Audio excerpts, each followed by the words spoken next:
তো hello guys, আপনারা যদি ই ফুটবল গেমটি খেলে থাকেন তাহলে কিন্তু একটি নতুন সমস্যায় পড়ে থাকতে পারেন। আপনারা যখনই হয়তো অন্য কোনো মোবাইলে লগ ইন করার জন্য এখানে ডাটা ট্রান্সফারটি করতে চাইছেন, এখানে অ্যাপটিকে ওপেন করে নিয়ে এখানে 3 লাইনে ক্লিক করে নিয়ে তারপর এখানে ডাটা ট্রান্সফার অপশানে ক্লিক করে নিয়ে তারপরে দেখুন এখানে গুগল পে অ্যাকাউন্টে যদি ক্লিক করে নেন তাহলেই কিন্তু এখানে এরকম একটি পপ আপ শো করছে, can not transfer data, there is no data to transfer. তো আপনাদেরও যদি এই প্রবলেমটি হয়ে থাকে তা কি করে সলভ করবেন সেটাই জানাবো আজকের এই ভিডিওটিতে, তাই জন্য কিন্তু পুরো ভিডিওটি অবশ্যই দেখতে থাকুন। তো তার আগে ভিডিওটিকে অবশ্যই একটি লাইক করে দিন এবং এই চ্যানেলে যদি আজই নতুন এসে থাকেন এখন চ্যানেলটিকে সাবস্ক্রাইব করে রাখুন এরকম নতুন নতুন ভিডিও দেখার জন্য। তো আপনাদের যদি এই প্রবলেমটি হয়ে থাকে প্রথমে কি করবেন, এখানে কিন্তু এই অ্যাপ থেকে আপনারা প্রথমে ব্যাক করে নেবেন। তারপর কিন্তু প্রথমে কিন্তু আপনাদের এখানে নেটওয়ার্কটি ঠিক রয়েছে কিনা চেক করে নেবেন। আপনারা কিন্তু প্রথমে এখানে একবার ফ্লাইট মোডটিকে এখানে অন করে নেবেন এবং কয়েক সেকেন্ড পরে পুনরায় কিন্তু এখানে ফ্লাইট মোডটিকে অফ করে দেবেন।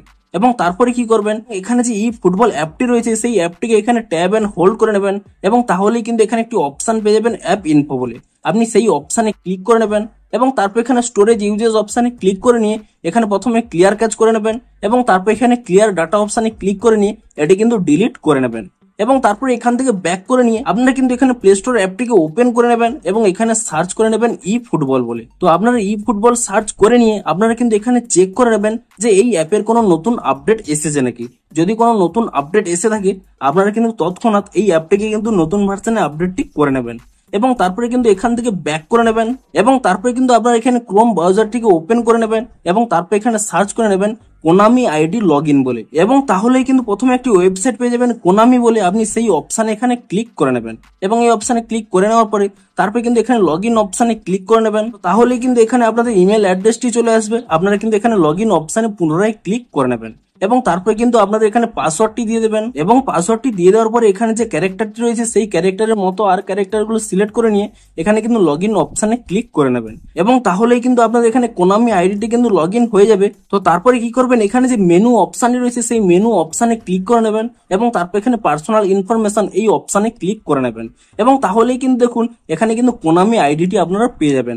আপনারা কিন্তু এখান থেকে কোনামি আইডিটি এখান থেকে কিন্তু কপি করে নেবেন এবং তারপরে কি করবেন, এখান থেকে ব্যাক করে নেবেন এবং তারপরে পুনরায় কিন্তু আপনারা এখানে ই ফুটবল অ্যাপটিকে কিন্তু ওপেন করে নেবেন। তো তারপর এখানে 3 লাইনে ক্লিক করে নেবেন এবং তারপর এখানে ডাটা ট্রান্সফার এই অপশানে ক্লিক করে নেবেন এবং তাহলে দেখুন এখানে কিন্তু আপনারা গুগল প্লে অ্যাকাউন্টটি সিলেক্ট করবেন না, আপনারা কি সিলেক্ট করবেন কোনামি আইডি অ্যাকাউন্ট এই অপশানটি কিন্তু সিলেক্ট করে নেবেন এবং তাহলেই কিন্তু রিডাইরেক্ট করে দেবে এরকম একটি পেজে।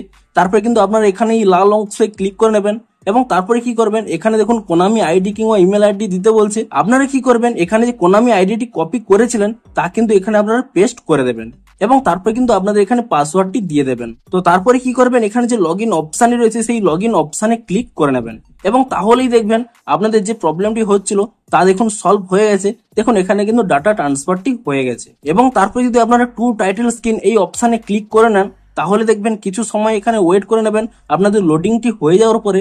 তো তারপরেই দেখবেন আপনাদের কিন্তু এখানে লগ ইনটি কমপ্লিট হয়ে যাবে। দেখুন আপনাদের কিন্তু অ্যাকাউন্টটি দেখুন এভাবেই কিন্তু এখানে ওপেন করে নিতে পারবেন, অর্থাৎ আপনাদের যে প্রবলেমটি হচ্ছিল তা কিন্তু এভাবেই সলভ হয়ে যাবে। তো ভিডিওটি যদি একটু হেল্পফুল বলে মনে হয় অবশ্যই একটি লাইক করে দিন। দেখা হচ্ছে আরো কোনো ইন্টারেস্টিং ভিডিওর সাথে। Thanks for watching.